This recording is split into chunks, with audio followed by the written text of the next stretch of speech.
Now this recipe calls for 2 cups of flour, and we know that to get a cup of flour you need about 2/3 of a cup of grain.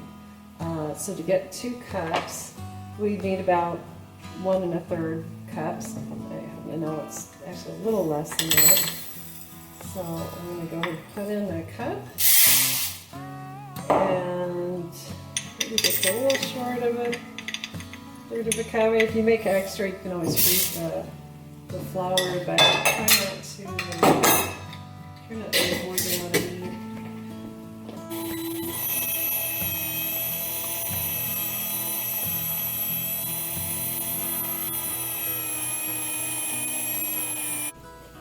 Okay, so we've got our water in there, and we're going to put in a few tablespoons of oil.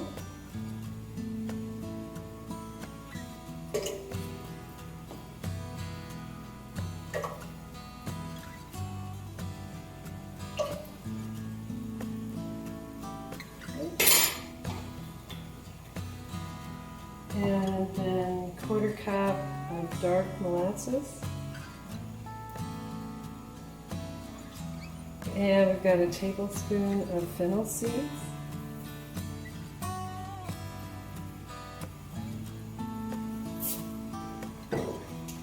We want 3 tablespoons of the spring mix.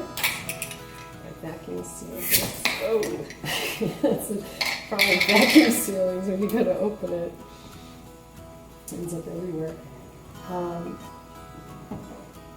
1, 2, that's not too stingy. There's 3. This is from the mill, it just milled.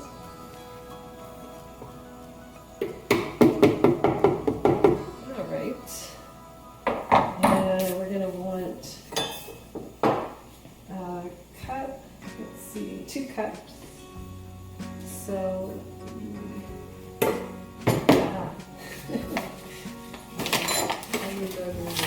red flour. Okay, so we want 2 cups of this rye flour. I'm just going to use this guy.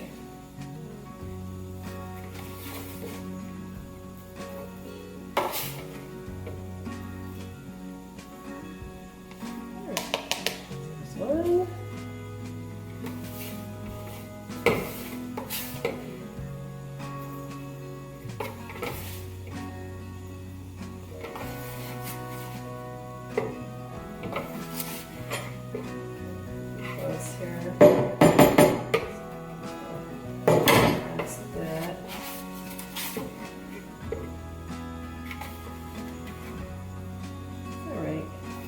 So that's about 2.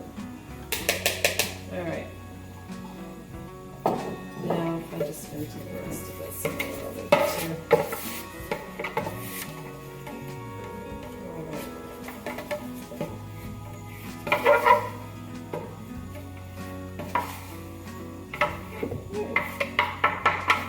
Okay, and we also want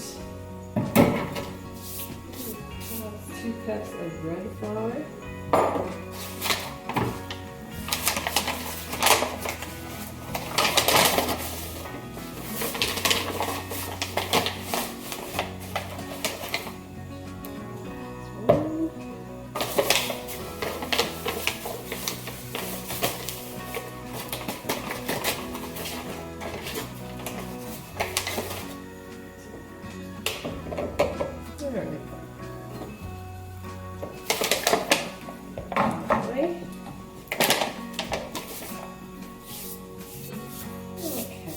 Now we're going to need a tablespoon of vital wheat gluten.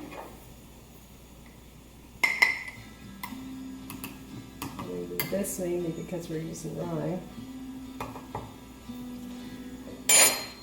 And this, one more thing, I almost forgot.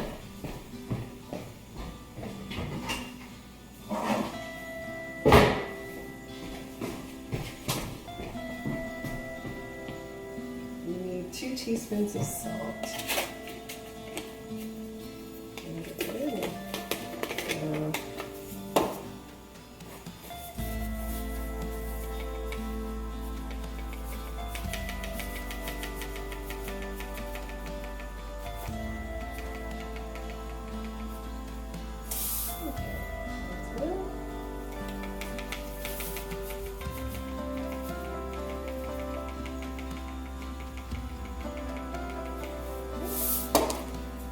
there's 2.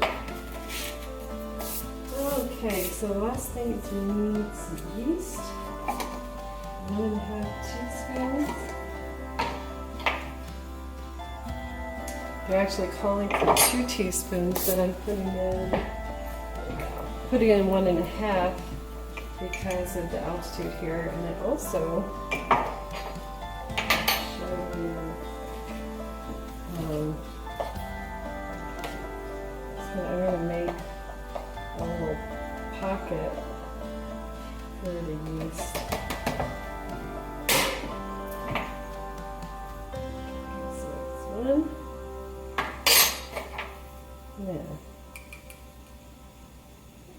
Make sure it's right. If you put in too much, sometimes it rises too fast. It hits the top of the machine and then collapses. So go a little easy on the yeast. All right, so this guy's about ready to go in. I'm just going to wipe it off.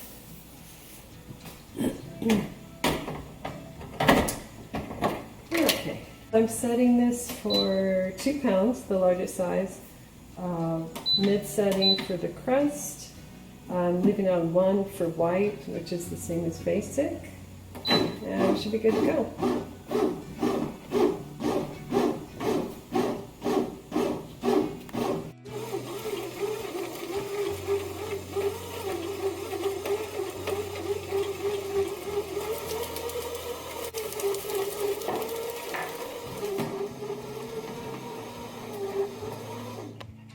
While we're waiting, I'll show you a neat trick.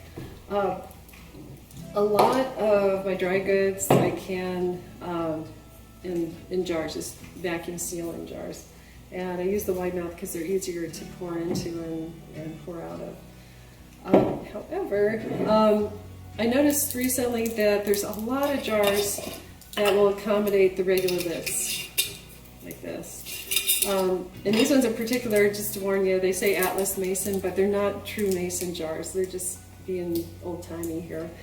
And if you tried to do like pressure canning in these, they would probably break. I wouldn't even do like hot water bath canning. However, for dry goods, they're fun. You just take a regular lid, and you have a couple of things here from Food Saver.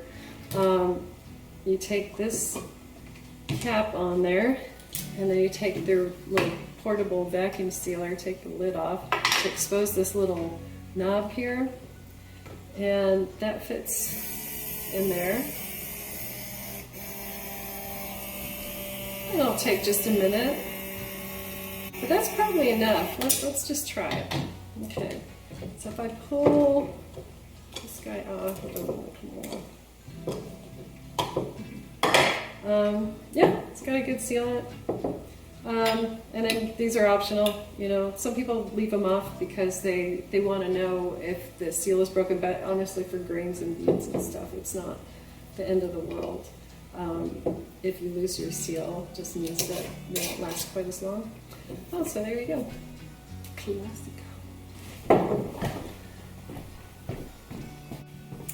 Oh, let's see how it came out. Not too bad.